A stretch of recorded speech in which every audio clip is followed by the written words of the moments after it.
Definición de lo que está colocada en esa diapositiva. Entonces, esas dos imágenes tienen importancia.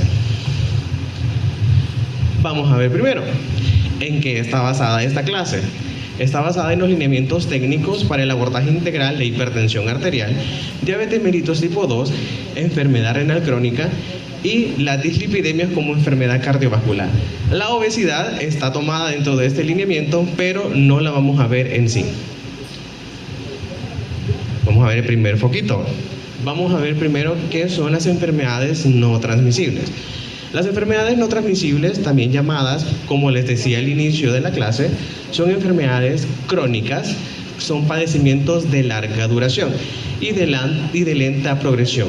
No se contagian de una persona a otra, ni son causadas por una enfermedad aguda. Surgen de una mezcla de factores genéticos, corporales, ambientales y de hábitos de vida. Quiero iniciar con esta pregunta. Ustedes ahí en su cabecita traten de resolverla y vamos a ver si al final de la clase resolvimos esta pregunta. Dice, ¿cuál creen que mata más personas? ¿Las enfermedades infecciosas o las enfermedades no transmisibles? Traten de resolverla en su cabecita y vamos a ver si le damos respuesta a esta pregunta. Vamos a hablar un poco sobre las generalidades de las enfermedades no transmisibles. Primero decimos que las enfermedades no transmisibles o enfermedades crónicas, estas son responsables del 65% de muertes en la región de las Américas. Creo que con solo decir que son el 65% causantes de muertes, podemos nosotros decir o podemos darle un poco de respuesta a la pregunta que ya nos planteamos, ¿verdad? Nos dice que esta duplica las causadas por enfermedades transmisibles, mortalidad materna y perinatal y por lo tanto las deficiencias nutricionales. También tenemos que las enfermedades cardiovasculares, como les mencionaba, nos vamos a basar únicamente en las dislipidemias. Esta es la principal causa de morbilidad y de mortalidad en el país. Tenemos que la hipertensión arterial es el principal factor de riesgo. Entonces, si nosotros con solo tener hipertensión arterial también somos propensos y tenemos ese factor de riesgo a que también nosotros podamos tener otras enfermedades no transmisibles. Nos dice que la prevalencia de la hipertensión en la región de las Américas es del 37% para hipertensión arterial. Tenemos del 26.9% para las dislipidemias, el 22.5% para la diabetes mellitus y el 12.6% para la enfermedad renal crónica. Y también tenemos que para poder tratar de disminuir estas enfermedades, se ha planteado el objetivo de disminuir, la mortalidad prematura en un 30% para el 2030. Vamos a ver entonces el primer componente. El primer componente se basa en el modelo de atención de personas con enfermedades no transmisibles. Primero vamos a hablar sobre la organización de la atención. Creo que esta parte ustedes ya la han venido viendo conforme van pasando y como ya tuvieron también la oportunidad de estar en unidades de salud, ya saben más o menos cómo se van organizando los niveles de atención. Tenemos que la organización inicia en el primer nivel de atención con la consulta integral y de primera vez en el seguimiento de personas con enfermedad no transmisible por parte del equipo básico multidisciplinario capacitado.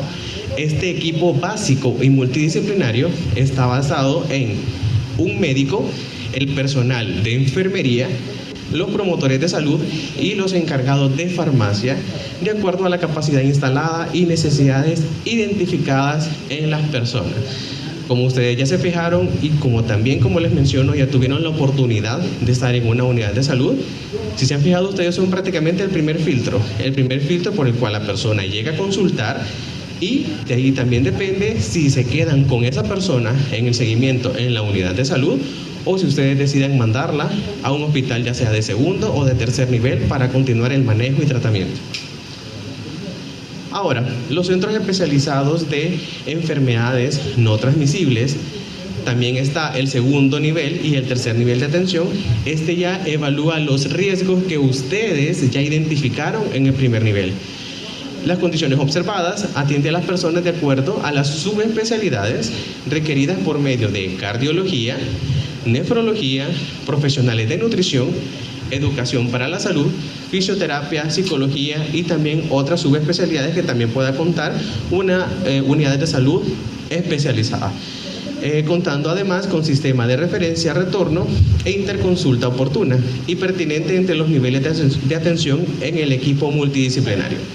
Prácticamente nosotros teníamos como que ya el chip tercer nivel, Hospital Bloom, Hospital Nacional de Maternidad y el Hospital Nacional Rosales. Por eso como referencia les he puesto el nuevo Hospital Nacional Rosales. Ahora, la organización se basa en los siguientes componentes. Los componentes prácticamente son 6. Primero, las unidades de gestión clínica. Prácticamente en esta se basa todo el recurso humano por el cual la persona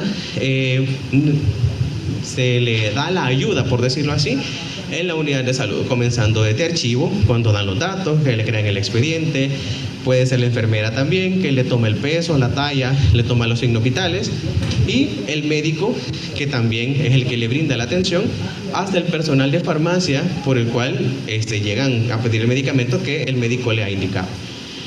Prácticamente se basa en la planificación, logística y por lo tanto también el abastecimiento de los medicamentos. También tenemos la búsqueda de pacientes para atención integral.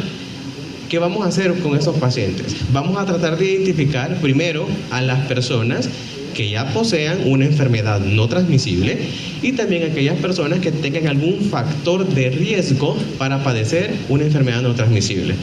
¿Cuál les dije que era la primera causa de factor de riesgo para las enfermedades?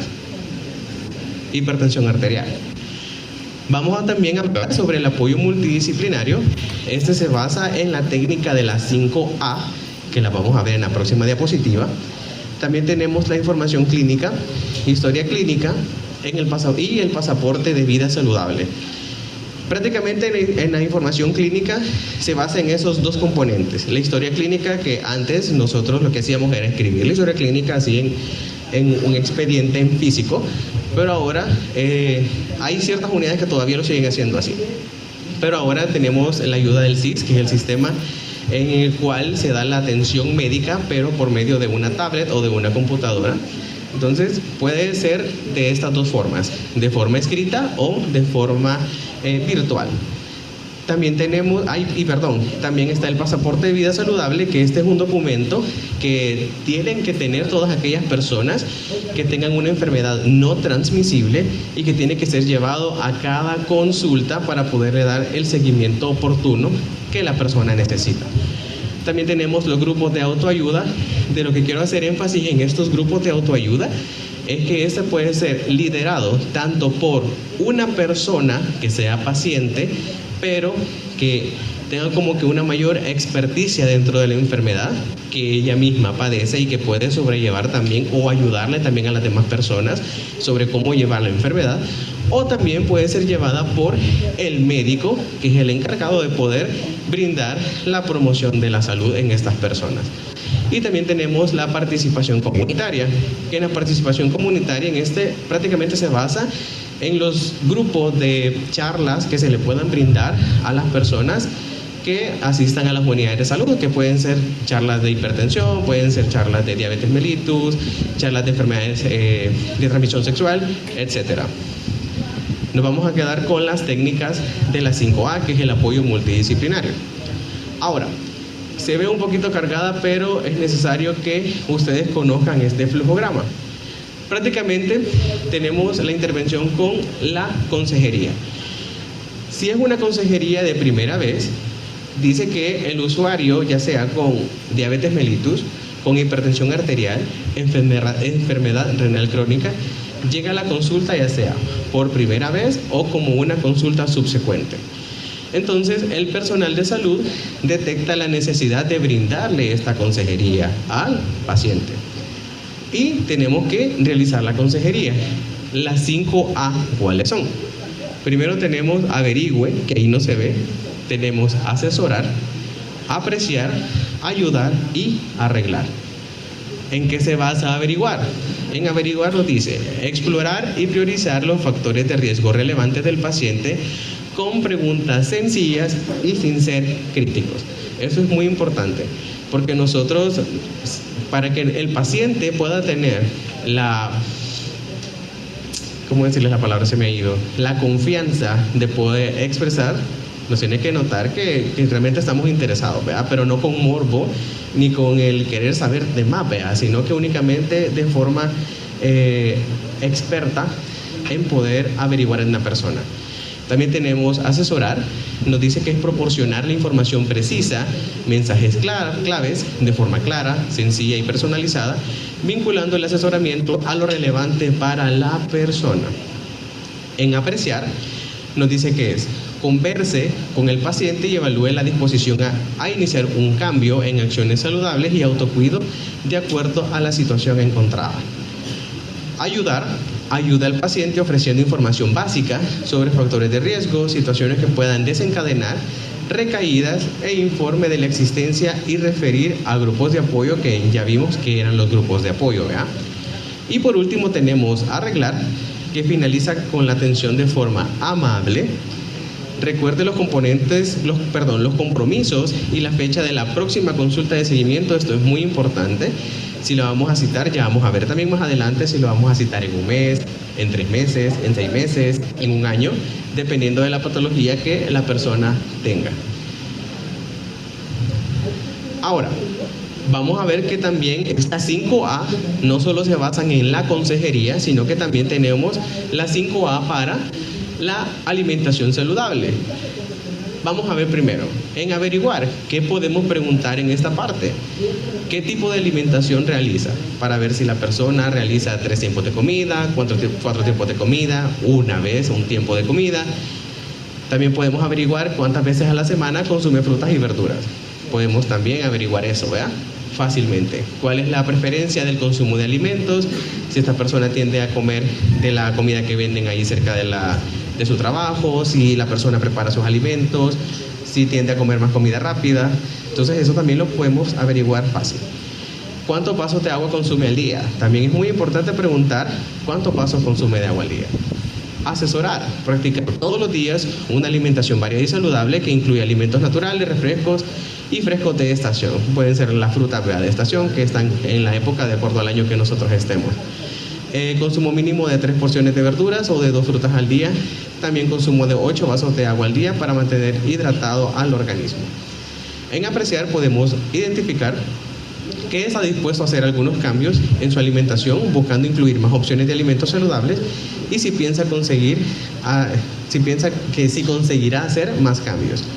En ayudar, tenemos ayudar al paciente a establecer metas y diseñar un plan para comenzar a introducir cambios en sus hábitos alimenticios, y por lo tanto también proporcionar una asesoría práctica acerca de los alimentos no saludables y de las opciones también saludables que se puedan tener. Yo siempre les he dicho, si la persona es de escasos recursos económicos, no la vamos a mandar a hacer una dieta como que de cosas que no estén a su alcance. Si le vamos a decir, va a consumir salmón 3 veces a la semana, y la persona quizás antes le alcanza para comprar su frijolito, su queso, su crema, su tortilla, o les decimos, no, va a comer zucchini o cualquier otra verdura, no sé, que no esté al alcance de la persona. También es importante que nosotros podamos identificar si puede tener el alcance o no para acceder a estos alimentos. También en arreglar tenemos remitir a servicios especializados, que en este caso, si nosotros tenemos el acceso en la unidad de salud a un nutricionista, podemos también realizar una interconsulta con el nutricionista para que el nutricionista le pueda realizar una alimentación equilibrada y así poder que la persona pueda lograr sus objetivos.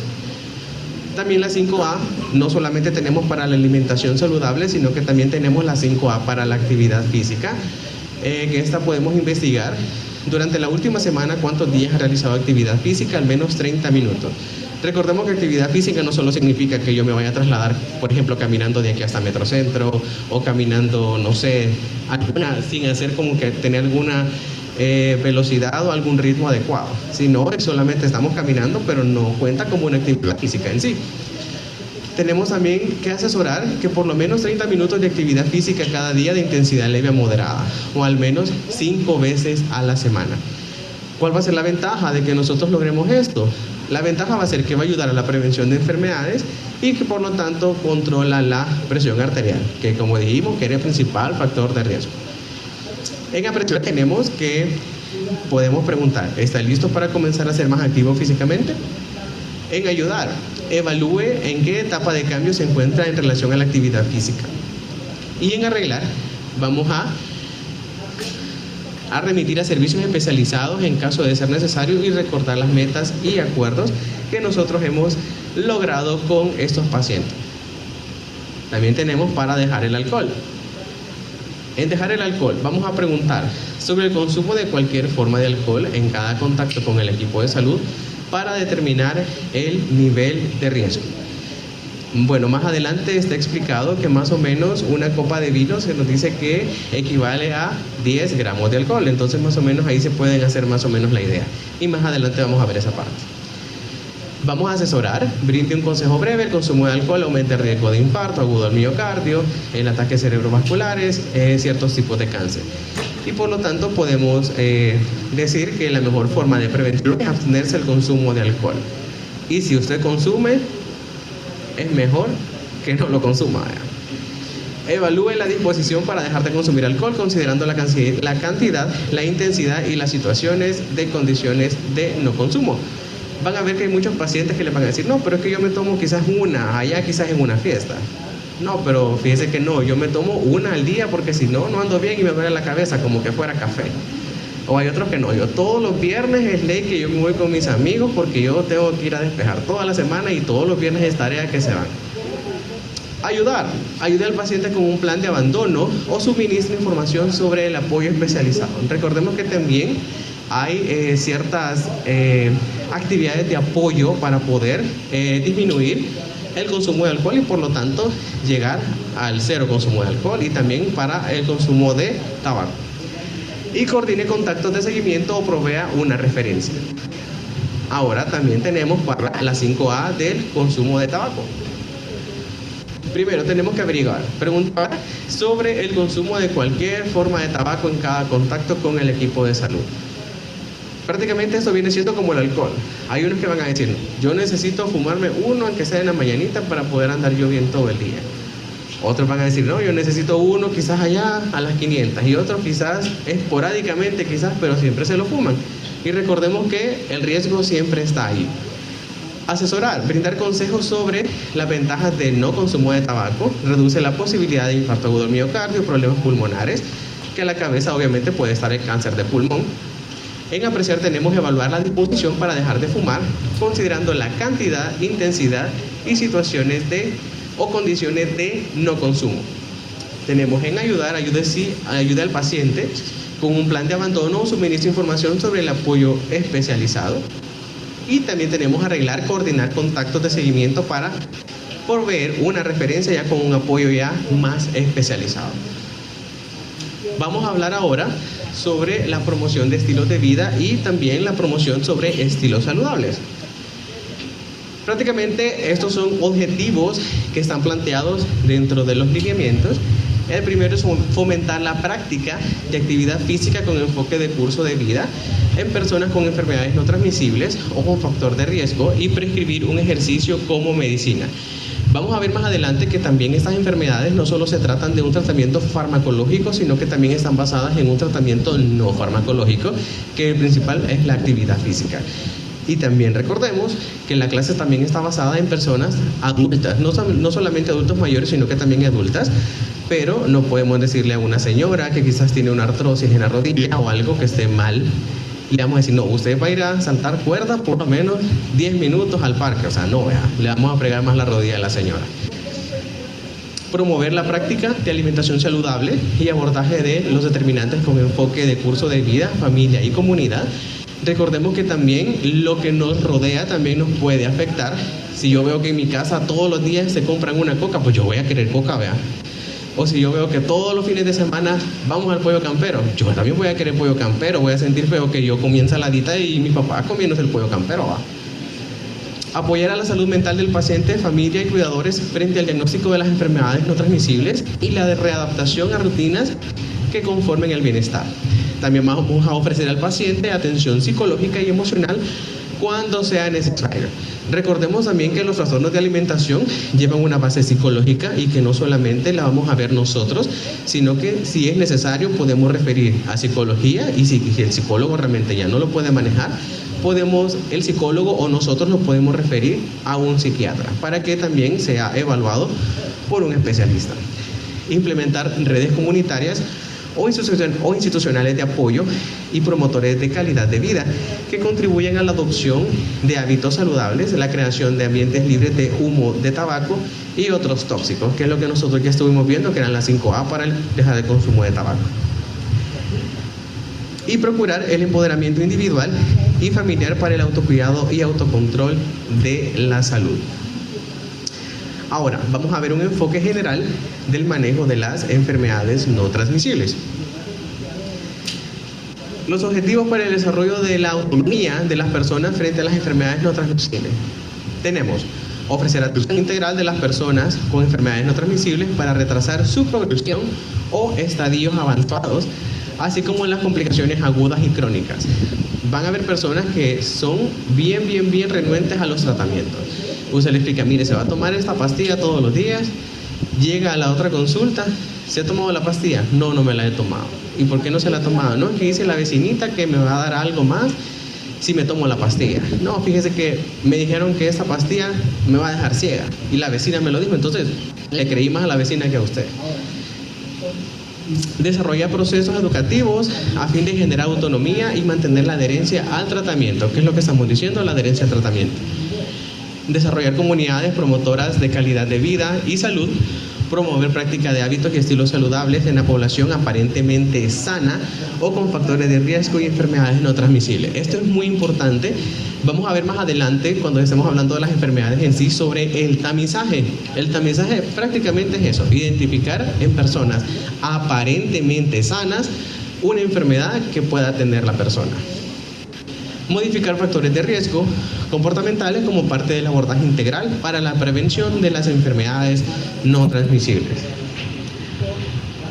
Vamos a ver ahora la detección de las enfermedades no transmisibles por factores de riesgo. Les dije sobre el tamizaje. Prácticamente el tamizaje, identificar alguna enfermedad en una persona con algún factor de riesgo. Dice, se debe tamizar para hipertensión arterial, diabetes mellitus, enfermedad renal y dislipidemia a pacientes que presentan una o más de los siguientes factores de riesgo. Primero tenemos todo paciente con cuadro sugestivo de hipertensión, diabetes y enfermedad renal o enfermedad cardiovascular conocida. Toda mujer embarazada con enfermedad no transmisible o con factores de riesgo para una enfermedad transmisible captada en la consulta de alto riesgo reproductivo. ¿Alguien se recuerda o alguien ha escuchado cuál es la consulta de alto riesgo reproductivo? ¿Alguien? ¿Ya fueron a las unidades de salud? ¿No? ¿No? Si se los digo se les va a olvidar, vayan a buscarla. Antecedente personal de parto macrosómico o de diabetes gestacional, antecedente personal de una preeclampsia o de una eclampsia, 40 años de edad o más. Y desde los 30 años debemos investigar sobre obesidad, tabaquismo, etilismo, antecedentes personales de ovarios poliquísticos, que ahora los ovarios poliquísticos ya recibieron otro nombre. ¿Alguien recuerda cómo se le llama ahora a los ovarios poliquísticos? ¿Cómo? ¿Cómo qué rezo se escucha? ¿Quién? ¿Quién? ¿Alguien? No, hombre. Ya le vamos a ver el nombre por acá, pero ya su compañero ya lo dijo más o menos. Antecedente personal de bajo peso al nacer o de prematurez, antecedente familiar de hipertensión, diabetes mellitus o de enfermedad renal crónica en primer grado de consanguinidad, ya sea mi papá o mi mamá. Y el tamizaje enfatizando ya en una enfermedad renal crónica, tenemos personas que consumen medicamentos nefrotóxicos u otra forma prolongada, ya pasaron por fármaco, ¿verdad? Entonces ya medio saben cuáles son los medicamentos a los que se catalogan como medicamentos nefrotóxicos. pielonefritis recurrente, al menos 3 infecciones al año, independientemente del género y edad. Eso es muy importante. Uropatía obstructiva, ya sea una litiasis renal, un síndrome prostático. Y esta última, créanme que es muy importante. El trabajador agrícola expuesto a estrés térmico o con exposición directa a plaguicidas u otros químicos sin una protección adecuada, se le debe de descartar una enfermedad crónica no tradicional. Ya vamos a ver por qué se le llama también enfermedad crónica no tradicional.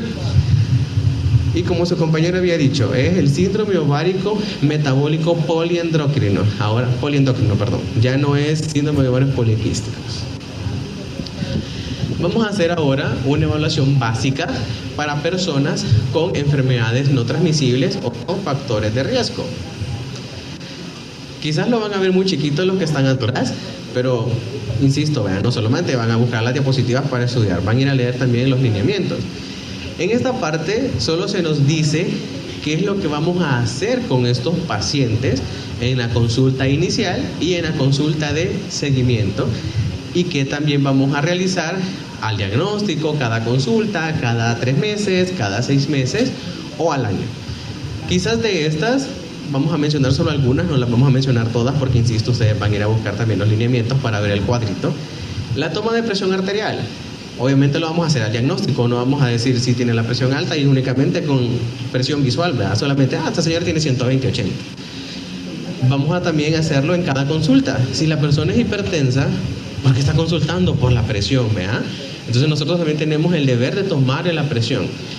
Muchas veces en la unidad de salud, quien prepara a los pacientes es enfermería, pero ustedes también tienen la obligación de tomar esa presión. No es que estemos dejando de menos a las enfermeras, pero muchas veces quizás podemos dudar, ¿verdad?, de esa presión, y para no quedarnos con la duda, mejor tómenla ustedes. También evaluación de riesgo cardiovascular, lo vamos a hacer el diagnóstico y también en cada consulta. Y quizás de esta vamos a mencionar la que tienen, se me ha olvidado cómo se llama, no me acuerdo cómo se llama el signo, pero en ese que dice exámenes de laboratorio investigando otras enfermedades no transmisibles, lo vamos a hacer al diagnóstico y luego cada año. Y también tenemos el otro, que es la evaluación y seguimiento nutricional por médico, que lo vamos a realizar al diagnóstico y cada 3 meses. Prácticamente ese cuadrito es lo que nos está diciendo las actividades que vamos a ir realizando con estos pacientes, de acuerdo a la consulta inicial y en el seguimiento. Parámetros en pacientes con enfermedades no transmisibles o con factores de riesgo. Ahora, se nos dice que se evaluará con la frecuencia detallada en la tabla anterior, la tabla que les mencioné, o según criterio médico. ¿Qué vamos a hacer con esos pacientes? Toma de presión arterial, índice de masa corporal y también la circunferencia abdominal.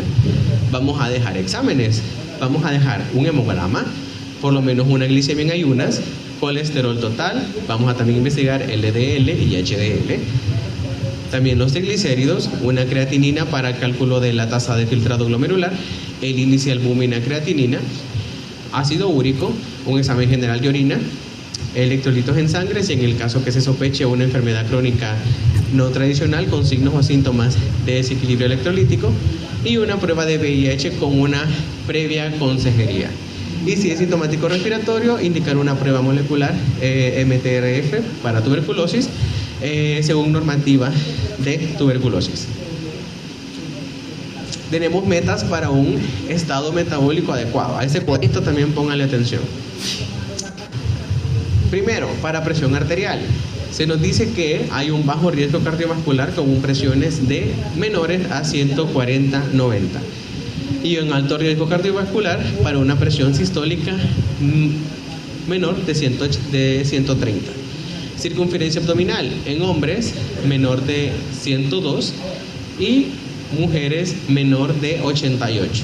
Índice de masa corporal para una persona adulta de 20 a 24.9, persona adulta mayor de 60 años o más de 23 a 27.9.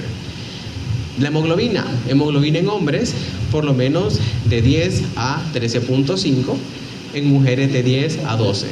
Riesgo cardiovascular, ya vamos a ver más adelante qué se refiere con el riesgo cardiovascular, que se desea o por lo menos tiene que estar en menor de 10%. El pronóstico renal, normal o no progresión a enfermedad renal crónica. Hemoglobina glicosilada por lo menos igual o menor a 7.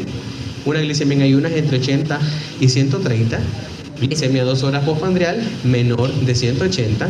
Colesterol menor de 200. Colesterol HDL se desea que sea por lo menos mayor a 45 y en mujeres mayor a 55. Colesterol LDL menor a 100. Triglicéridos menor a 150. Y por lo tanto las que ya vimos, vean, fumar y tabaco por lo menos no hacerlo.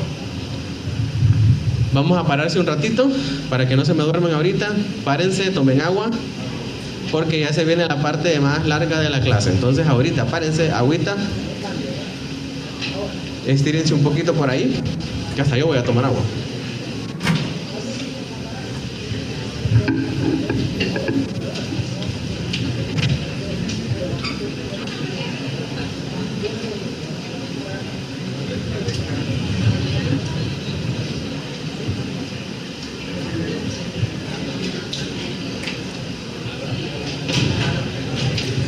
Era pararse, vea, no salirse de la clase.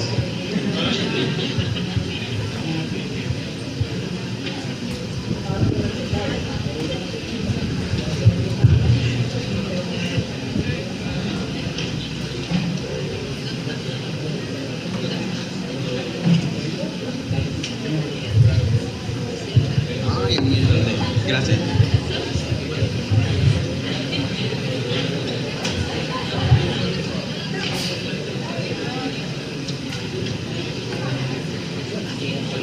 Ya estuvo, no era un recreo, ¿verdad? No era un recreo.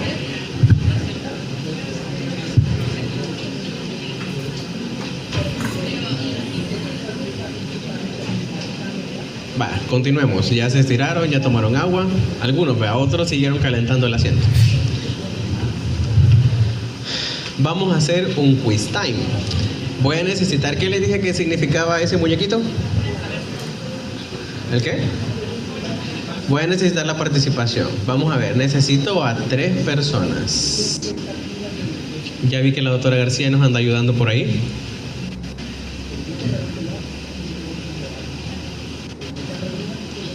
¿Otra persona? ¿Otra?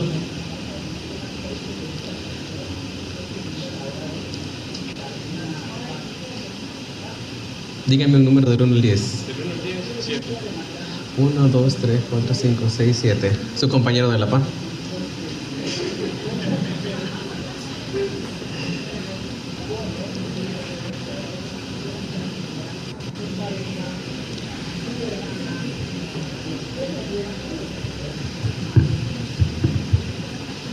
¿Un número del 1 al 10?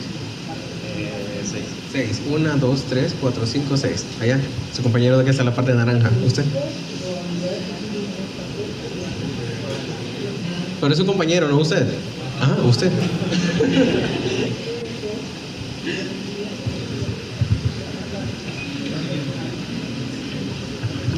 Vale, vamos a quedar en orden. Pregunta 1, 2 y 3. Vale, la primera pregunta dice: en la evaluación básica para personas con enfermedades no transmisibles o con factores de riesgo, seleccionen la frecuencia de exámenes de laboratorio investigando otras enfermedades no transmisibles. Sí, se los acabo de decir. ¿No les ayudan todavía?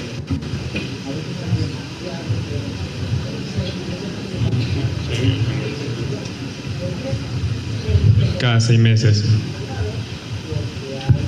¿Están de acuerdo cada 6 meses o alguien da más? ¿O alguien da menos? Cada 3. Sí. ¿Quiere pedir ayuda de alguien? ¿Quiere pedir ayuda de alguien? No. Respuesta definitiva. No, es que estoy entre 3 meses y cada 6. Lo voy a cambiar cada 3 meses. Porque si es con factores de riesgo. Vaya, su compañero dice que cada 3 meses. Regresa, pues. Ya, su asiento. Va. Vamos a ver la segunda pregunta. Es un documento de registro que identifica a la persona que forma parte de la estrategia de promoción y actividad física y ejercicio y por lo tanto debe llevarse a todas las consultas. La opción...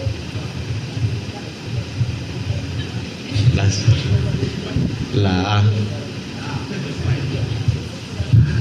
Muy bien, es la respuesta número A, el pasaporte para una vida saludable. Vamos a ver la pregunta número 3, que también se los acabo de decir. Según las metas para un estado metabólico adecuado, seleccione el valor meta de colesterol total y de triglicéridos.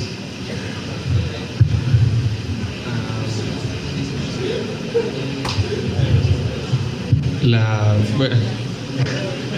B.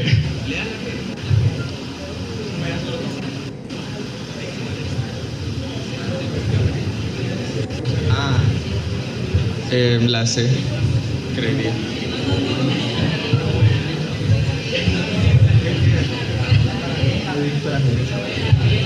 La B. Pero la tenía buena, está buena la B. Es que usted es el doctor.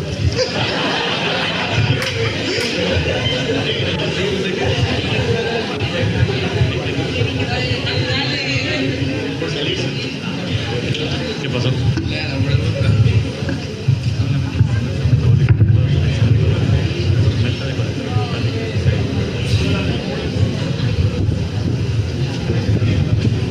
La D.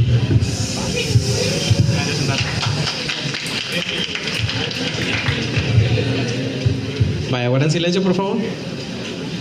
Ven la importancia de poner atención en la clase. Por lo menos cuando ustedes ya vayan a leer eso, ustedes, sí, el doctor lo dijo, más o menos. Pero si no están poniendo atención, por gusto. Vaya, para la respuesta número 1, ¿creen que es entonces ya todos? La C, ¿verdad? Vamos a hacerlo al diagnóstico y cada año. No cada 3 meses, ¿verdad? La 2, ¿estaban de acuerdo con su compañero o no estaban de acuerdo con su compañero? Sí, ¿verdad? Es el pasaporte para una vida saludable. Y la número 3, ¿están de acuerdo con su compañero? El último. El último, sí, ¿verdad? Entonces vamos a decir colesterol total menor de 200 y triglicéridos menor de 150. Hoy sí vamos quizás a la parte más gruesa, por decirlo así, de la clase, porque ya vamos a hablar de cada enfermedad en sí. Vamos a hablar, como les mencioné, hipertensión arterial, diabetes, dislipidemia como enfermedad cardiovascular y enfermedad renal. Vamos a ver primero sobre la hipertensión arterial crónica. ¿Qué es entonces la hipertensión arterial? La hipertensión arterial es una enfermedad no transmisible que está caracterizada por la elevación de la presión arterial y constituye un factor de riesgo para enfermedad cerebrovascular, cardiopatía isquémica, enfermedad arterial periférica y por lo tanto una enfermedad renal crónica. Es la elevación sostenida, medida correctamente en 2 o más ocasiones. Valores mayores a 140-90 en personas de bajo riesgo cardiovascular y valores mayores o iguales a 130-90 en personas de alto riesgo cardiovascular. Vamos a ver en otra diapositiva a qué se refiere eso del riesgo cardiovascular. Lo que necesito de esta diapositiva es lo que le he puesto en la parte de abajo. Que vayan a leer la técnica correcta para la toma de presión arterial que está en la página 12, creo que más no les puedo decir, en el documento que se les va a compartir también, que en este caso son los lineamientos. Necesito que vayan a leer esa parte porque necesitamos que la persona cuando se vaya a tomar la presión esté bien sentada, que no tenga los pies elevados, que por lo menos tenga el respaldor del asiento. Tienen que ver muchos factores, porque si no, desde ese punto la presión arterial ya no es verídica. Riesgo cardiovascular en hipertensión. El punto 1 es el más importante. Se utiliza una aplicación que se llama CardioCal, que esto viene más o menos de la Heart Association, que trataron de poder identificar este riesgo cardiovascular por medio de esta aplicación.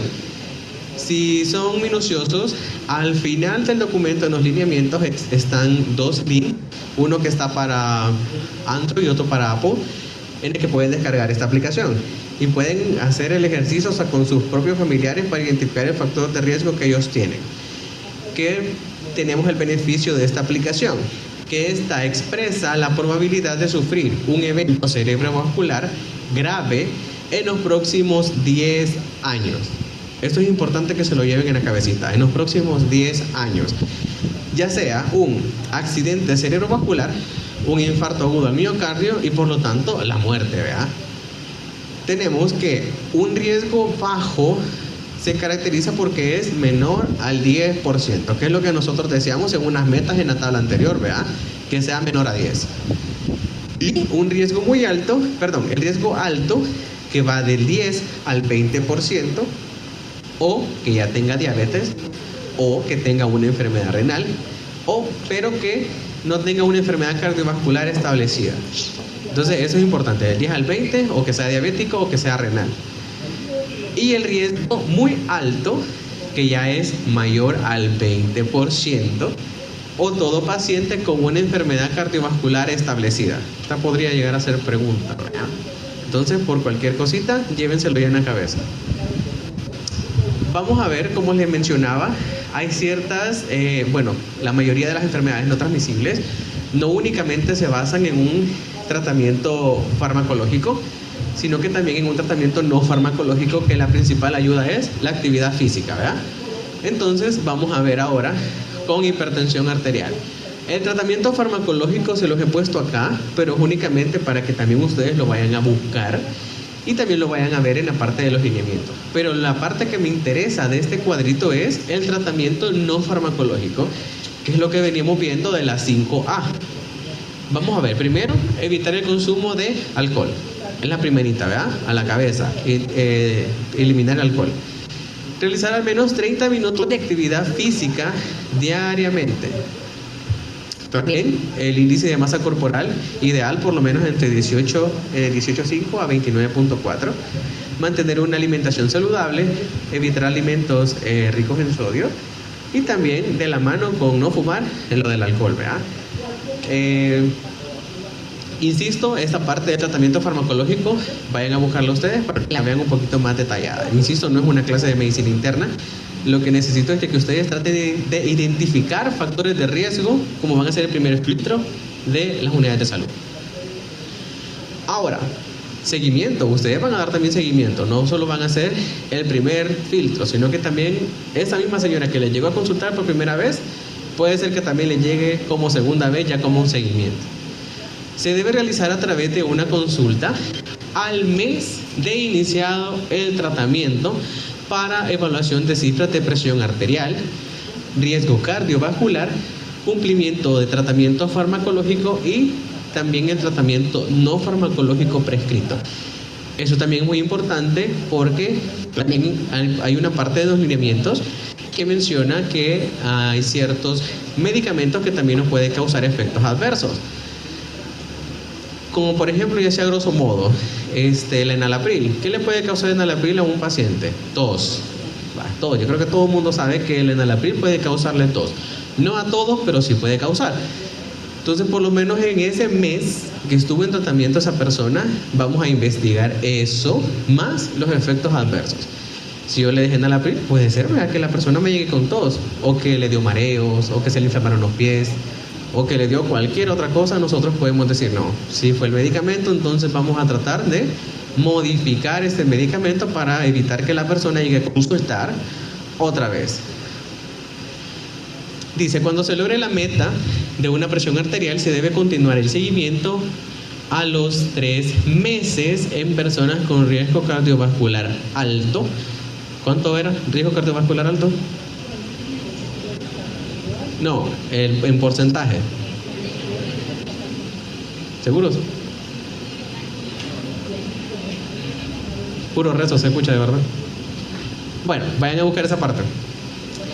Y, eso, vea. Quiero ver. Y cada 3 a 6 meses en personas hipertensas con riesgo cardiovascular bajo. Si no se alcanzan las metas de presión arterial, interconsultar al médico de familia o medicina interna para su evaluación y ajuste de tratamiento. Si de verdad ustedes vieron que a pesar del seguimiento, que la persona de verdad realizó su actividad física, se tomó su medicamento, si se ve que de verdad tuvo un buen apego al tratamiento y de verdad esas presiones no bajan, ni modo, ¿verdad? Tenemos que interconsultar con medicina familiar si quedamos dando la consulta así. médico familiar o con médico internista para verificar qué es lo que está pasando, ¿verdad? Porque también tenemos que averiguar más. Y cuando no se cuente con medicamentos combinados en un solo comprimido, agrupe la medicación en una sola toma cuando sean fármacos de una vez al día. Hay medicamentos, hay parte de medicamentos del MinSal, la mayoría, hay unas que no vienen combinados. Y por ejemplo, toca darle irbesartán con hidroclorotiazida, pero se le da por separado. Entonces, por lo menos, según lo que nos dice el lineamiento, tenemos que explicarle a la persona que se lo debe tomar juntas, para evitar que la persona, no me tomé ahora el diurético, se me olvidó, quizás me tomé la otra, o quizás no sé ni cuál me tomé. Pero por lo menos explicarle a la persona que se las tome juntas, para evitar estas complicaciones. Mientras que ya en la parte privada podemos decirle de una sola vez, mire, compre tal marca, y de tal marca ya trae los dos medicamentos de una sola vez, una pastillita, ya sea una o cada 12 horas, y ya de una sola vez ambos medicamentos sin estar con esas complicaciones. Esta parte también es muy importante que ustedes la sepan, porque ustedes también, aparte que ya hicieron un tamizaje de esas personas, ya hicieron un tratamiento, ya evaluaron factores de riesgo, ya tienen el seguimiento de esta persona, van a llegar a un punto que tal vez digan, no, ya no sé qué hacer, ya no sé qué más hacer con esta persona. Entonces pueden optar por una interconsulta o referencia a un segundo o tercer nivel. ¿Qué vamos a hacer en este caso? ¿O con qué criterio vamos a referir? Con hipertensión arterial resistente, no controlada con 2 medicamentos, ya sea un antihipertensivo y con un diurético tiazídico. Cuando también nosotros ya podamos observar o podamos identificar una lesión a un órgano blanco, que en este caso vamos a tomar en cuenta, recuerden el foquito, ¿verdad? Ahí hay un foquito. Corazón, cerebro, riñones y la aorta. Y que por lo tanto, nosotros podamos también identificar un accidente cerebrovascular, una enfermedad renal crónica. Y aquellas personas que también ya tengan una enfermedad renal crónica en estadio 3B en adelante, o un índice albúmina creatinina mayor o igual a 300 con hipertensión arterial resistente. Creo que ese cuadrito lo van a entender más en otra diapositiva que está más adelante. Como ya hicimos todo lo que ya vimos, también necesitamos que esta persona también pueda prevenir enfermedades infecciosas, ¿verdad? Porque no solamente vamos a tratar de prevenir las enfermedades no transmisibles, sino que también debemos de inmunizar a estas personas. ¿Qué nos dicen los lineamientos sobre las personas hipertensas? Nos dice, aquella hipertensión arterial con riesgo cardiovascular bajo, se recomienda al menos una dosis de vacuna COVID-19 al año. Y aquella persona hipertensa con un riesgo cardiovascular alto, podemos también colocarle esas 2 vacunas adicionales. Aparte de la que tenemos, aparte de COVID-19, le podemos agregar neumococo como dosis única, y la influenza, que también es anual. Entonces, por si es pregunta, ¿verdad?, ¿cuáles son las vacunas que se colocan en personas con hipertensión arterial con un riesgo cardiovascular alto? Espero que también la puedan responder, ¿verdad? Vamos a hablar ahora sobre diabetes mellitus tipo 2. Diabetes mellitus tipo 2. Este es un estado de hiperglicemia crónica producido por numerosos factores, entre ellos ambientales, genéticos, y generalmente estos cursan juntos. Esta enfermedad puede ser por una falta de producción de insulina o un mal funcionamiento de esta, como por ejemplo un hiperinsulinismo con una resistencia periférica. Ahora, si tenemos que el resultado de glicemia es normal, un valor es de 60 a 100, indicar control cada año para un nuevo tamizaje. Y si el resultado de glicemia es anormal, que tengamos un valor mayor a 100, se debe de confirmar un diagnóstico, que también ya vamos a ver más adelante cómo podemos hacer un diagnóstico ya de una diabetes mellitus establecida. ¿Qué pasa con el diagnóstico? Para nosotros decir que una persona es diabética, tendría que cumplir al menos alguno de estos criterios. Glicemia mayor o igual a 126 tras 8 horas de ayuno. Si nosotros tenemos una persona que nos llega a consultar con una glicemia de 126, podemos de una sola vez ir pensando en una diabetes mellitus. Y más si la persona ya tiene sintomatología. Vamos a ver si alguien se acuerda de las 4P de la diabetes.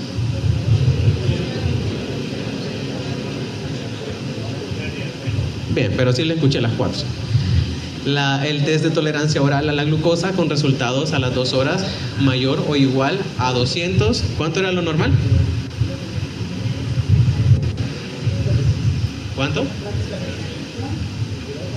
Pero estamos hablando del test de tolerancia a la glucosa. Ajá. ¿Cuánto era lo normal? Estaba en el otro cuadrito. Menor a 180. Glicemia al azar, mayor o igual a 200 en pacientes con síntomas de hiperglicemia. Sí, ahí estaban las 4P, ¿verdad? Por eso me las dijeron rapidito, ¿va? También tenemos la hemoglobina glicosilada, que es mayor a 6.5, realizado con método laboratorial estandarizado. Pero en esta parte se nos dice también que la confirmación diagnóstica, el diagnóstico requiere ser confirmado con 2 resultados anormales. El diagnóstico se realizará con un único resultado cuando la glicemia sea mayor a 200. Si de verdad nosotros ya tenemos una glicemia de 200, pues ni modo, a esta persona la podemos decir de un solo: señora, señor, usted es diabético, ¿verdad? Y por lo tanto iniciar un tratamiento para verificar si con el medicamento puede reducir esa glicemia, acompañado del cuadro clínico evidente con síntomas de hiperglicemia, que ya sabemos que son las 4P de la diabetes. Cada una de las enfermedades tiene un riesgo cardiovascular específico. Por lo tanto, ya vimos la de hipertensión, ahora vamos a ver riesgo cardiovascular para diabetes mellitus. Un riesgo cardiovascular alto es aquella que diabetes sin enfermedad cardiovascular establecida. ¿Qué podemos hacer con estas personas? Vamos a hacer un tratamiento no farmacológico, que ya sabemos en qué se basa, ¿verdad? Todo el tratamiento no farmacológico. El tratamiento farmacológico para diabetes tipo 2 y más 2 estatinas a dosis moderada. Y tenemos también, ¿sí se acuerdan de las estatinas, verdad? ¿Sí lo vieron en el fármaco? ¿Sí? Y un riesgo cardiovascular muy alto, diabetes mellitus con enfermedad cardiovascular establecida, que puede ser una enfermedad cardíaca, enfermedad cerebral o periférica. ¿Qué vamos a hacer con estas personas entonces? Siempre vamos a incluir tratamiento no farmacológico más el tratamiento farmacológico específico para la diabetes tipo 2. Vamos a agregar estatinas a dosis alta, pero a estas personas le vamos a agregar ácido acetilsalicílico 100 miligramos al día. Eso es muy importante que lo tomen en cuenta. ¿Qué quiero que ustedes vayan a buscar de esto? ¿A qué se refiere a estatinas de dosis moderada y a qué se refiere a estatinas a dosis alta? Sí está en el documento, entonces vayan a buscarlo, no vaya a ser que sea una pregunta. ¿Cuáles son las metas para el control glicémico? Tenemos 3. Una persona que vaya a consultar ya por su seguimiento, que podemos encontrar glicemia en ayunas de 80 a 130. Podemos decir que una persona que esté dentro de este rango está controlada, a pesar que sea diabética. Entonces podemos decir que el medicamento sí ha funcionado. Tenemos también una glicemia postprandial menor a 180 y una hemoglobina glicosilada menor a 7. Eso es como que lo ideal para poder decir que la persona sí está en un control sobre su enfermedad. Tratamiento y seguimiento. El tratamiento en todo paciente con diabetes tipo 2 confirmada se iniciará con medicamentos a dosis baja.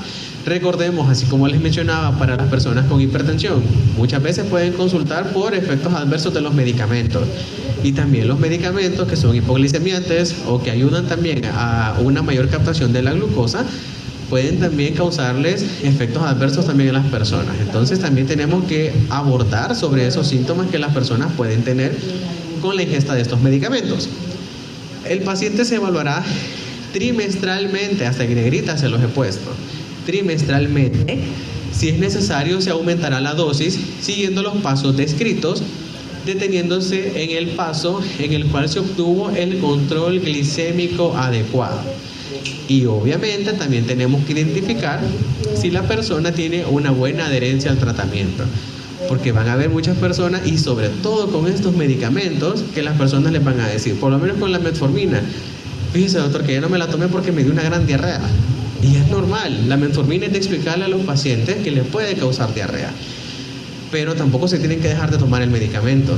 Entonces eso es de explicarlo desde la primera consulta, que ustedes le indican el medicamento, explicarle todos los efectos adversos. Si no se acuerdan, aunque sea antes de la consulta, vayan a buscar cuáles son los efectos adversos, para poderle explicar a las personas qué es lo que le puede pasar. Si el paciente sigue fuera de meta glicémica, deberá interconsultar o referir con el especialista o subespecialista para indicar un tratamiento a seguir. Y en esto, ¿qué es lo que quiero que ustedes vayan a buscar? El tratamiento farmacológico, que está en la página 22 y 23, hasta el número de páginas les he dado, para que vayan a buscarlo. No se los puse porque realmente son cuadros grandes, y los cuadros grandes aquí, hay los del fondo, quizás ya ni los iban a ver, y se iba a ver todo como pixeleado. Entonces, esa parte sí, vayan a buscarla, para que se hagan más o menos la idea de cómo es el tratamiento farmacológico para las personas con diabetes mellitus.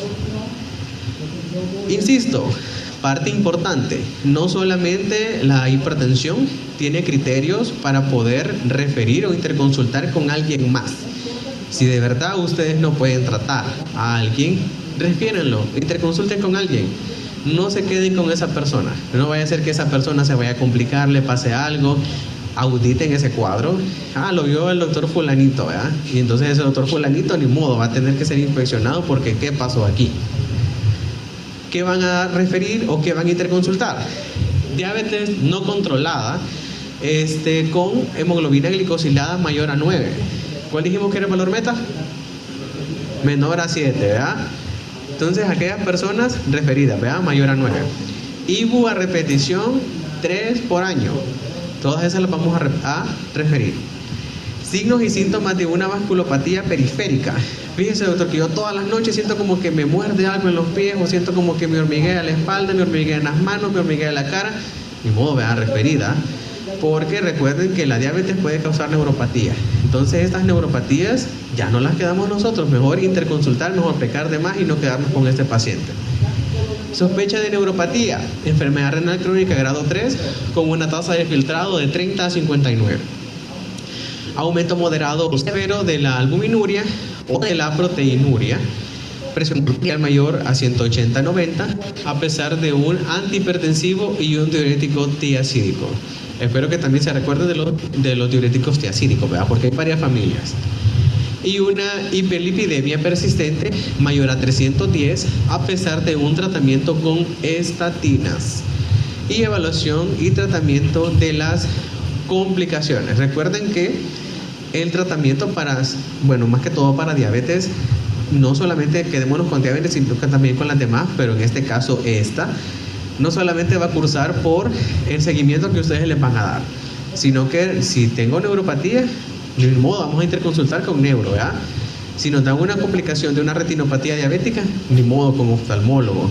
Si nos da alguna nefropatía diabética, también vamos a consultar con ¿quién? Con nefrólogo. Entonces, estas enfermedades no solamente es de una persona, sino, como lo dice, son enfermedades multidisciplinarias que tienen que estar en vigilancia de varios médicos, no solamente de un médico. Aparte, también tenemos que inmunizar a estas personas. Insisto, no solamente tenemos que fijarnos en las enfermedades no transmisibles, sino que también enfermedades transmisibles. Todos los pacientes con diabetes son de alto riesgo cardiovascular, por lo que se debe aplicar anualmente la vacuna contra influenza, igual como lo vimos en la hipertensión, COVID-19 y neumococo en dosis única según esquema nacional de vacunación. Puede ser que tengan disponible 13 valentes, cualquiera de las que tengan disponible le pueden colocar a estos pacientes. La única diferencia va a ser con enfermedad renal crónica, que lo vamos a ver más adelante. Casi llegamos a la mitad. Enfermedad renal crónica. Enfermedad renal crónica, creo que esta es como que la más larga, porque tiene varios criterios, tiene varios parámetros que, insisto, defiende a su compañero. Tiene varias cosas que nosotros podemos identificar. Lo que les he puesto acá, créanme que es lo más importante. Vamos a ver los criterios para enfermedad renal crónica. Vamos a ver primero, daño en el riñón durante 3 meses o más, definido por anormalidades estructurales o funcionales con tasa de filtrado glomerular normal, aumentado o disminuido, manifestado por una u otra de las siguientes condiciones, que son las que están en el centro. Marcadores de daño renal, incluyendo anormalidades en la composición de la orina. Principalmente, el libro menciona más, pero principalmente nos vamos a quedar con proteinuria. En el ego es muy importante que nosotros identifiquemos no solamente los nitritos, no solo la esterasa leucocitaria, ¿qué más? Y los leucocitos, sino que también, pensando en una infección, ¿verdad? Sino que también nosotros veamos las proteínas. Si nosotros vemos que un paciente está botando proteínas en orina, podemos pensar en una enfermedad renal. Pero no solamente enfermedad renal, sino que puede ser que la persona anduvo deshidratada, puede ser que no tomó agua, puede ser que le dio fiebre, pero ese foquito se nos tiene que encender para poder identificar o investigar qué es lo que está pasando para que esta persona esté botando proteínas en orina. Anormalidades estructurales detectadas en estudios de imagen, puede ser un riñón en herradura, puede ser un riñón poliquístico, puede ser un riñón que esté uno más grande, uno que esté más chiquito. Cualquier anormalidad estructural que sea vista por estudio de imagen puede ser también un indicativo para una enfermedad renal. Y anormalidades patológicas reportadas en una biopsia renal. Entonces estos tres parámetros tenemos que investigar. Y el otro criterio, filtrado glomerular menor a 60 durante 3 meses o más, con o sin daño del riñón.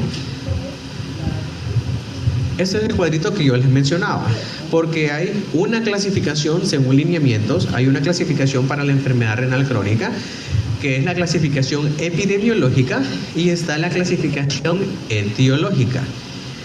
Vamos a ver en ese cuadrito la clasificación epidemiológica.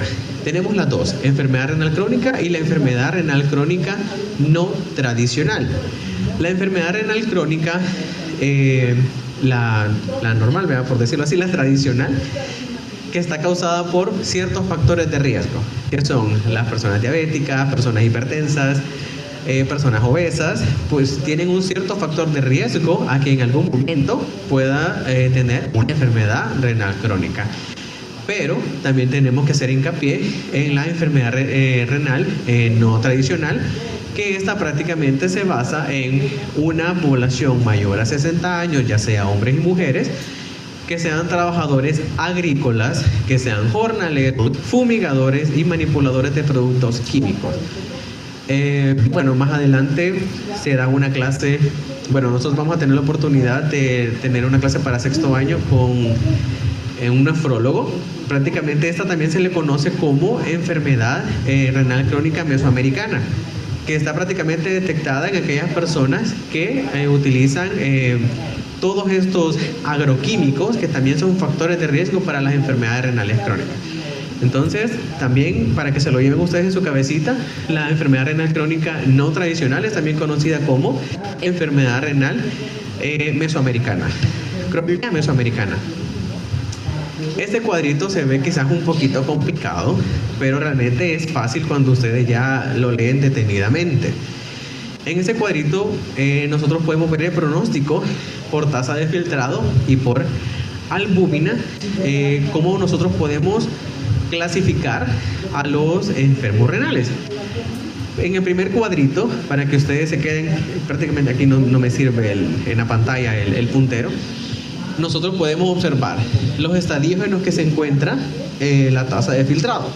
Grado 1, que sea mayor a 90. Esa persona está, ese riñón como que fuera de 15 años, ¿verdad? Está funcionando súper bien si tenemos una tasa de filtrado de 90. Grado 2, levemente disminuido cuando tenemos una tasa de filtrado de 60 a 89. Grado 3A, leve a moderadamente disminuido si tenemos una tasa de filtrado de 45 a 59. Grado 3B, moderadamente disminuido. Moderado a severamente disminuido de 30 a 44. Grado 4, severamente disminuido de 15 a 29 como tasa de filtrado, y ya en grado 5 ya nosotros podemos decir que la persona está en una falla renal. Pero este cuadrito no lo vean solo junto con la tasa de filtrado, sino que también tienen que identificar los valores de la albuminuria.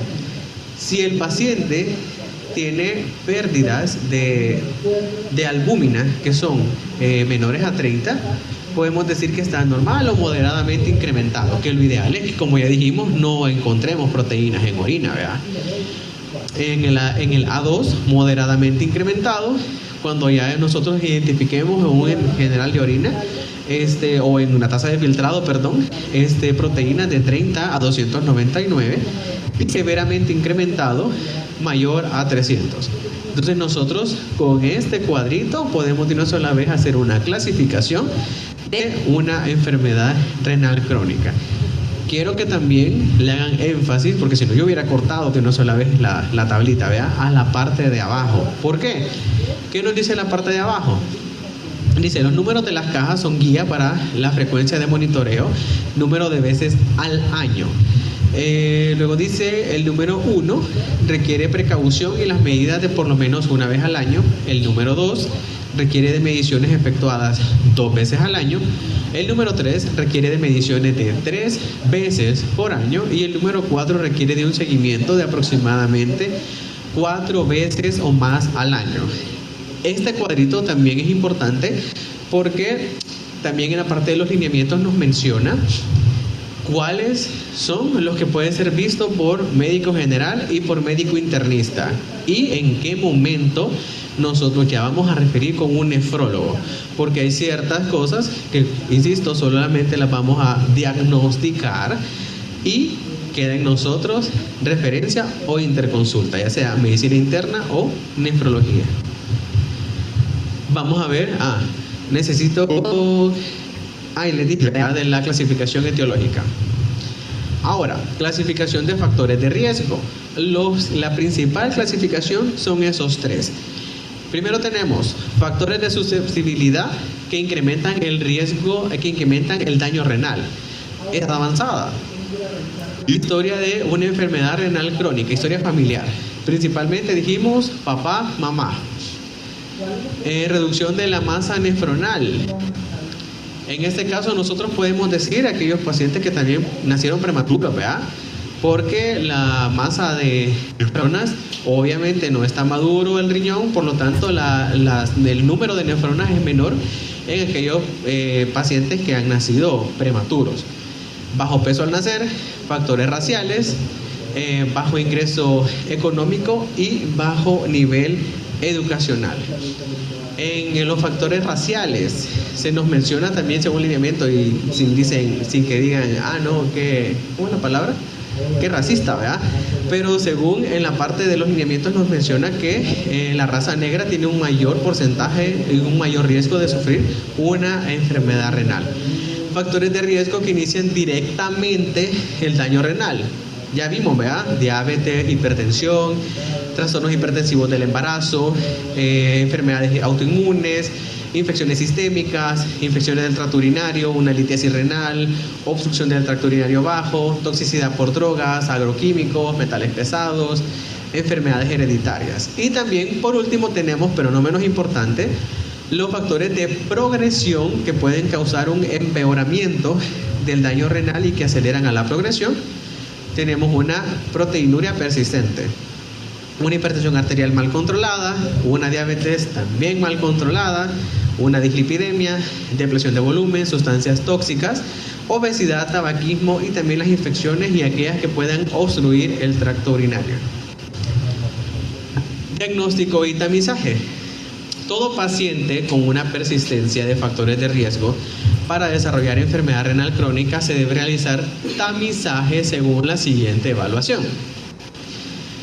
Exploración física. En exploración física traten por favor de ser minuciosos con los pacientes, verle hasta la última uña si es posible, porque si no, no es posible realizar un buen examen físico. Entonces, eso llevan de tarea cuando ya vayan más adelante en el hospital, que traten por favor de hacer un buen examen físico. No es gana de fregar que mire por qué no le vio esto, mire que por qué no le vio tal cosa o por qué no le vi tal cosa. Entonces, traten de hacer un buen examen físico. Vamos a también hacer medición de la presión arterial, peso y también la talla para tener un índice de masa corporal. Exámenes de laboratorio para enfermedad renal, creatinina para la estimación de tasa de filtrado para adultos a partir de los 18 años de edad. Hay una fórmula para poder calcular en la tasa de filtrado glomerular que justamente está abajo en la parte de los lineamientos donde les menciono que está el link para lo del CardioCal. También abajo de eso está para que puedan descargar la aplicación y de una sola vez solo meten los datos de la persona y les da la tasa de filtrado glomerular. Un examen general de orina, nosotros lo podemos ver así bien sencillito, ¿verdad? Pero nosotros podemos ver muchas cosas. Como nos decían allá nosotros, un examen general de orina se ve simple, pero realmente es como una chiquibiopsia de lo que está pasando en vías urinarias. Y hemograma completo. Recordemos que un enfermo renal con la mayor complicación que va a cursar, ¿cuál es? ¿Cuál es la principal complicación que va a sufrir un enfermo renal si ese riñón no está funcionando bien? ¿Quién? Anemia, como lo dijo su compañero. ¿Por qué? Porque no hay una buena producción de eritropoyetina. Entonces, un enfermo renal muchas veces tiende a cursar con anemia y muchas veces tienen que cursar o también lidiar con las transfusiones, porque hay muchas veces que la anemia realmente no se puede controlar. Por más hierro, por más ácido fólico, por más cosas que le den al paciente, esa hemoglobina nunca sube. Y es por eso, por la producción de la eritropoyetina. El diagnóstico de una enfermedad renal se realiza con una de las siguientes condiciones. Pongámosle ojo a estas dos condiciones.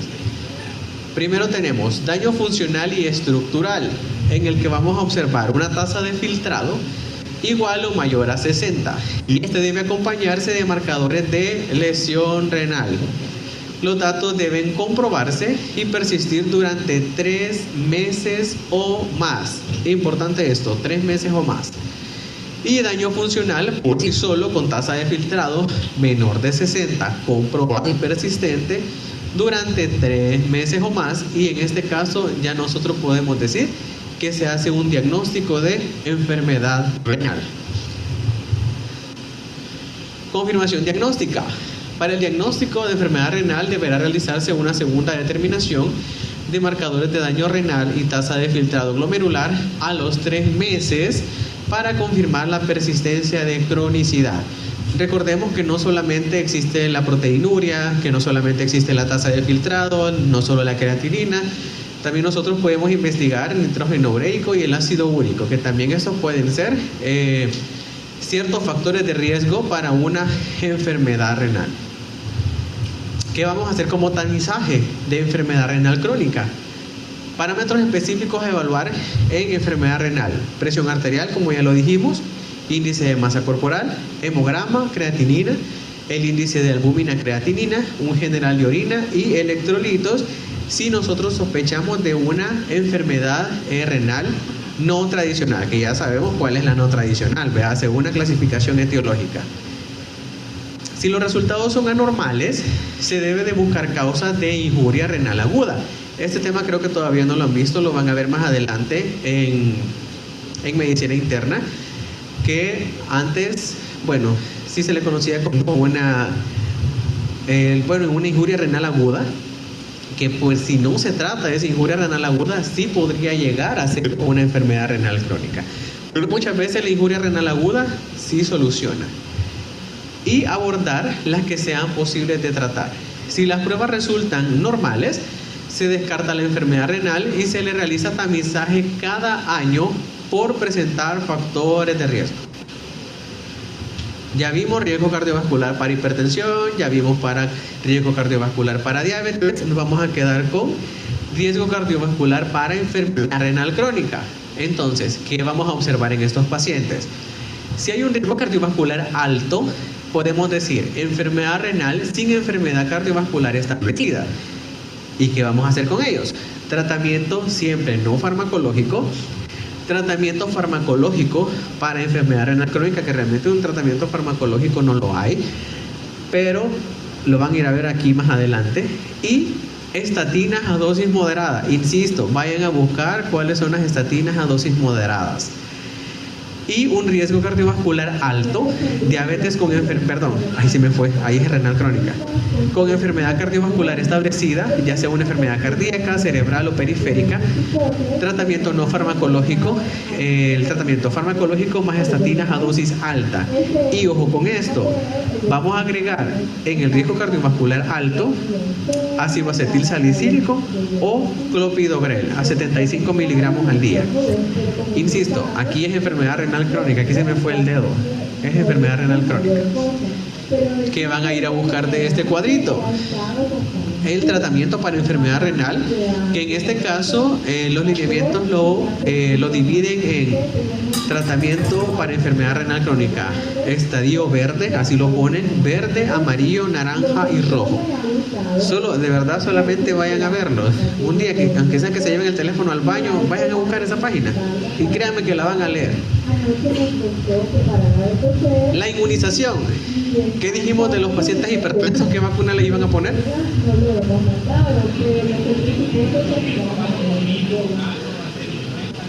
Ajá. Va, correcto. Igual para los pacientes diabéticos. ¿Cuál va a ser la diferencia para estos pacientes? Vamos a agregar vacuna de hepatitis B. Puede ser que sea pregunta, ¿verdad? Vacuna para hepatitis B. ¿Por qué creen que se les agrega vacuna para hepatitis B a estos pacientes? ¿Alguien? Diga. Por el riesgo de transfusiones por la anemia, ¿verdad? Entonces es muy importante que la persona también esté vacunada contra hepatitis B. Si se fijan y son curiosos, el esquema para vacuna de hepatitis B es muy diferente al que, no sé si la mayoría tiene hepatitis B colocada acá, pero si empezaron a ir al hospital, a la unidad de salud, tienen que ponerse el esquema de la hepatitis B. En pacientes con enfermedad renal crónica grado 3B, grado 4, grado 5, indicar esquema de dosis regular. Primera dosis al primer contacto, segunda dosis al mes de la primera dosis, tercera dosis a los 2 meses, ahí ya cambia la cosa, ¿verdad? A los 2 meses, cuarta dosis a los 6 meses después de la primera dosis, y vamos a colocar un refuerzo cada 5 años. Por favor, fíjense que es muy diferente al esquema de una persona que está en riesgo, como nosotros, personas de salud. Y pacientes en diálisis que no cuenten con un esquema de vacunación deben recibir 4 dosis de 2 ml, hasta la dosis es diferente, en el cual va a ser primera dosis al primer contacto, segunda dosis al mes de la primera dosis, tercera dosis a los 2 meses de la primera dosis, la cuarta dosis a los 6 meses después de la primera, y un refuerzo siempre cada 5 años. ¿Qué es de recalcar en esta parte? Los pacientes con diabetes y con hipertensión, se nos dice que obviamente van a recibir una vacuna de neumococo, pero realmente el lineamiento no especifica si puede ser 13 valente, 23 valente. Con tal que tenga una vacuna de neumococo, suficiente. Pero hace énfasis en que los pacientes con enfermedad renal deben colocarse frente a neumococo, hacerse un esquema mixto con neumococo 13 valente y 23 valente. Y se debe cumplir en un intervalo de tiempo de 1 año entre una y otra vacuna. Importante, ¿verdad? Llévenlo ya en la cabecita por si también puede ser pregunta. Influenza, ya sabemos que es anual. Neumococo, ya vimos cómo hacer el esquema, que es muy diferente. Y la COVID-19 se debe referir según lineamientos, porque muchos pacientes que realmente los enfermos renales pueden tener cierto factor de riesgo en el que se puede decidir si realmente se coloca o no se coloca la vacuna de COVID. Pero por lo menos para los 2 anteriores que ya vimos, sí es necesario colocarla. Otra vez también tenemos criterios para interconsulta y referencia. En este caso son 9. El primero, hipertensión arterial resistente. que ya vimos la resistente, que es con un antihipertensivo con un diurético tiacídico. Proteinuria mayor a 0.5 gramos al día. Tasa de filtrado que disminuye en más de 5 por año. Recordemos que esos pacientes los vamos a estar viendo seguido, ¿verdad? Entonces nosotros vemos que la tasa de filtrado glomerular, ejemplo, pasó de 60 a 55 en menos de un año, referido, ¿verdad? Hematuria persistente, las alteraciones electrolíticas. Para el diagnóstico de causa de enfermedad renal, también, porque nosotros también tenemos que identificar por qué pasó, vea, esta enfermedad renal, no solamente quedarnos con, sí, renal, vea, pero no identificar el por qué. También tenemos las nefrolitiasis recurrentes, la anemia menor a 10, como ya vimos, que es la principal complicación, vea, para los enfermos renales, y no solo es la única, hay más complicaciones que también están en los lineamientos, pero quedémonos ahorita con la principal, que es anemia. Y alteraciones del metabolismo mineral y óseo, por las alteraciones, ¿verdad?, de los minerales. Aparte de esto, quiero que ustedes también conozcan que aparte de las unidades de salud, aparte de hospitales de segundo nivel, aparte de tercer nivel, para hipertensión y diabetes contamos con el centro especializado para las enfermedades no transmisibles. Pero en este caso, para renales, contamos con la clínica de salud renal. ¿Cuál es el objetivo de esta clínica? Atender a la población con enfermedad renal crónica desde el grado 4 al 5, según tasa de filtrado glomerular menor a 30. El paciente recibirá atención médica, nutricional, psicológica, de enfermería, trabajo social y de educación en salud. Insisto, son enfermedades que son multidisciplinarias, entonces no solamente tiene que ser visto por un solo médico. Estará ubicada en la consulta externa, en nefrología o algún área asignada, y debe contar con una agenda médica para atender de la siguiente manera: los pacientes de primera vez, 30 minutos, y los pacientes subsecuentes, 20 minutos. Integrada por un equipo multidisciplinario, como ya vimos, médico nefrólogo, ya puede ser médico internista, enfermera, nutricionista, psicólogo, trabajador social, que va a estar a cargo de estos pacientes. Y estará a cargo el médico internista capacitado o nefrólogo. Importante esto, ¿verdad?, porque ya no somos nosotros. La última, pero voy a tomar agua.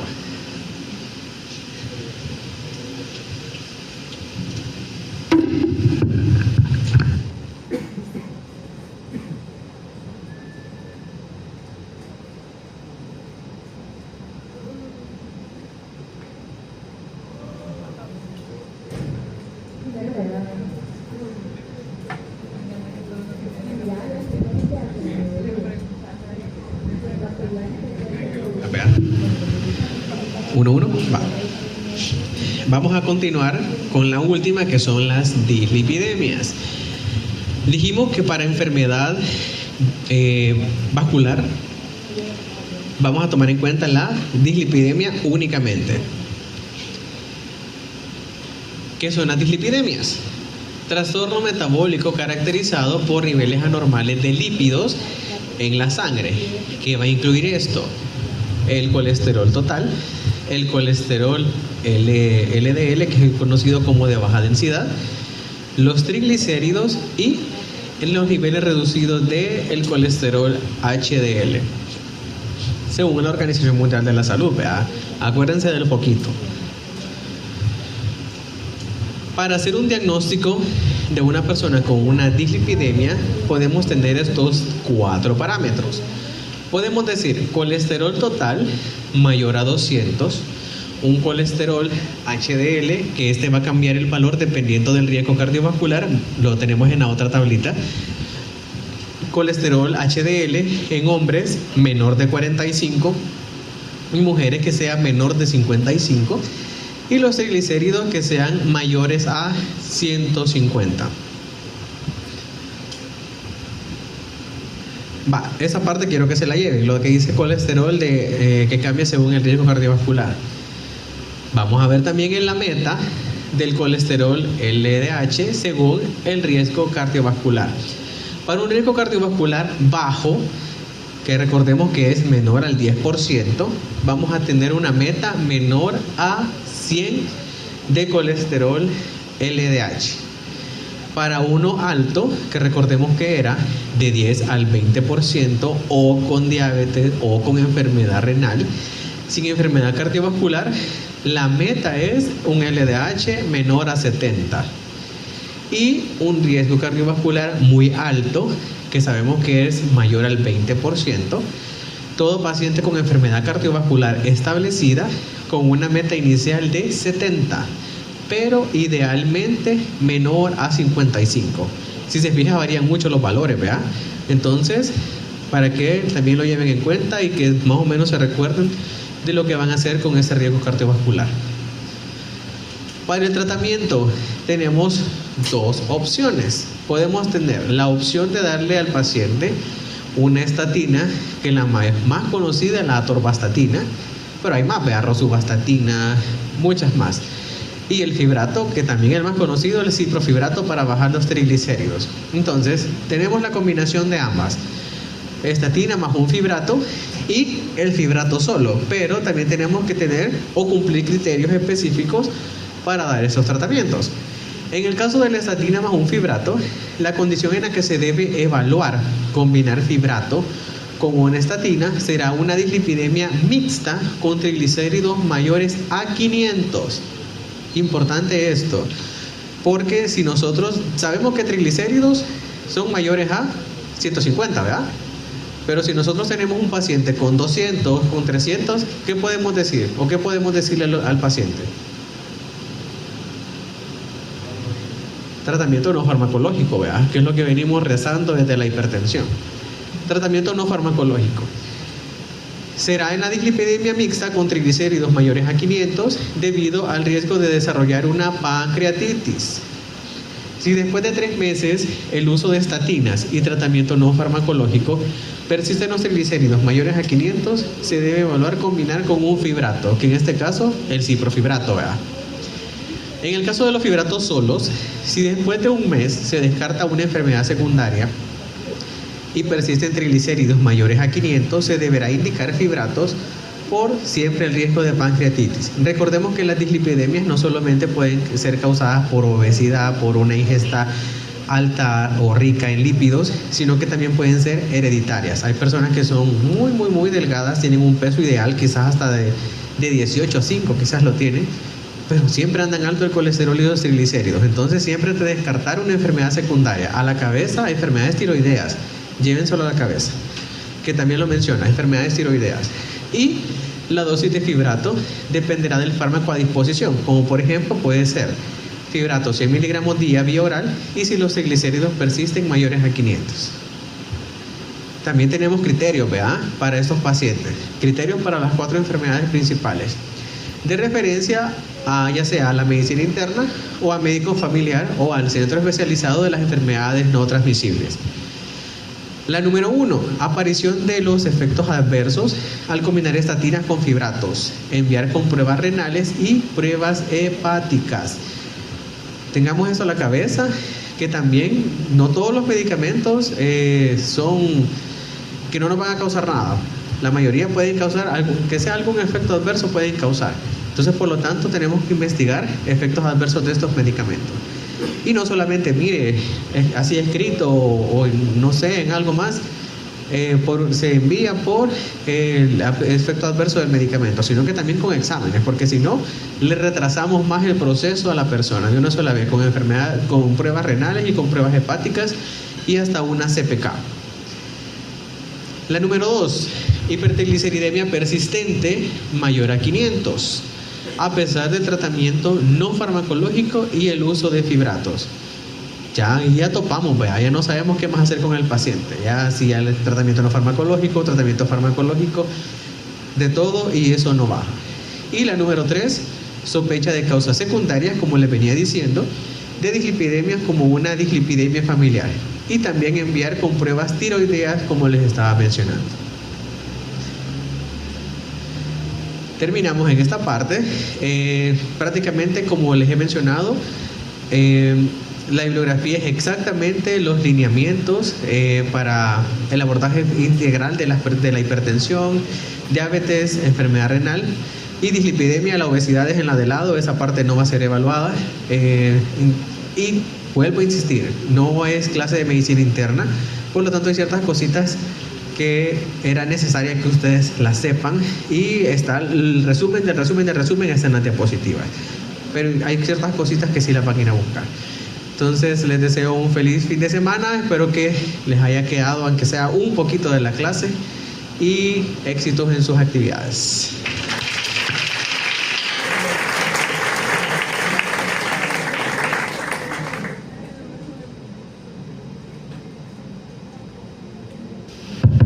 Bueno, antes que nada, darle gracias al doctor, ¿verdad?, porque nos ha compartido la clase del día de ahora. Como les dije al principio, vamos a continuar con la próxima clase, pero les voy a dar ahorita 15 minutos para que vayan al baño y regresen puntualmente. Les voy a poner aquí el cronómetro porque voy a pasar nuevamente la lista. Por favor. Y los baños creo que salud, ¿verdad? Tienen que ir hasta la salud porque todos los de acá están cerrados.